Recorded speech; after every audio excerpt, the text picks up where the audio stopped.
খুবই কম সময়ে আর খুবই সাধারণ পদ্ধতিতে অসাধারণ স্বাদের ধোকার ডালনা। নমস্কার বন্ধুরা, বং ফুড স্টোরিতে আপনাদের সকলকে জানাই স্বাগত। তো আজকের রেসিপি ধোকার ডালনা। এখানে নিয়ে নিয়েছি 200 গ্রাম ছোলার ডাল, 4 থেকে 5 ঘন্টা ভেজানো ছিল। ডালটা মিক্সিং জারের মধ্যে নিয়ে আদার টুকরো, কাঁচা লঙ্কা, সামান্য লবণ আর অল্প জল দিয়ে একটা পেস্ট তৈরি করে নেব। তারপরে একটা থালার মধ্যে অল্প তেল দিয়ে ভালো করে ব্রাশ করে সাইডে রেখে দেব। এবার একটা কড়াইয়ের মধ্যে সামান্য সর্ষের তেল দিয়ে কালো জিরে, মৌরি, সামান্য হিং ফোড়ন দিয়ে দেব পেস্ট করা ডাল। ডালটা কড়াইতে দিয়ে গ্যাসের ফ্লেমটা লো টু মিডিয়ামে রেখে ভালোভাবে মিশিয়ে নিয়ে রঙের জন্য দিয়ে দেব সামান্য হলুদ গুঁড়ো। আর ডালের পেস্টটা একভাবে নাড়তে হবে, না হলে নিচের থেকে লেগে যাবে। তারপরে নাড়তে নাড়তে একটা ডোয়ের আকার তৈরি হলে নামিয়ে নেব।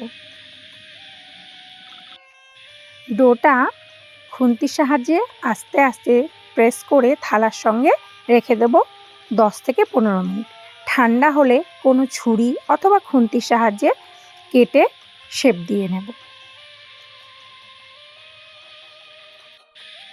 দেখুন কত সুন্দর উঠে গেছে, ভাঙেও নি আর থালাতে লেগেও যায়নি।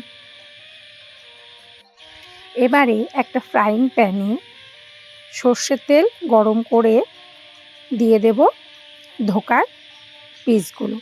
তারপরে মিডিয়াম আঁচে এপিট ওপিট হালকা ব্রাউন করে ভেজে তুলে নেব। খেয়াল রাখতে হবে তেলটা যেন খুব গরম না হয়, তাহলে পুড়ে যাবে কিন্তু ভিতর থেকে কাঁচা থেকে যাবে। কড়াইয়ের মধ্যে সর্ষের তেল গরম করে গোটা শুকনো লঙ্কা, গোটা গরম মশলা, গোটা জিরে আর আদা ফোড়ন দিয়ে ভালোভাবে মিশিয়ে নিয়ে আদার কাঁচা গন্ধটা চলে গেলে দিয়ে দেবো রঙের জন্য হলুদ গুঁড়ো আর কাশ্মীরি লঙ্কার গুঁড়ো। আবারও 15 থেকে 20 সেকেন্ড মিশিয়ে নিয়ে দিয়ে দেব 3টে টমেটো পিউরি। টমেটোটা দিয়ে ভালোভাবে মিশিয়ে নেব যতক্ষণ না টমেটোর কাঁচা গন্ধটা চলে যাচ্ছে।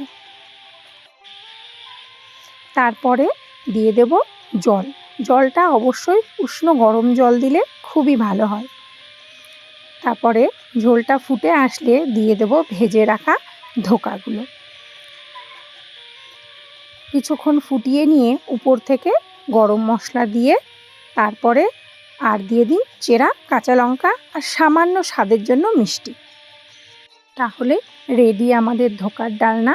একবার অবশ্যই বাড়িতে ট্রাই করবেন, নিঃসন্দেহে খুবই সুন্দর হবে। তাহলে ভিডিওটি কেমন লাগলো লাইক কমেন্টের অনুরোধ রইল। ধন্যবাদ।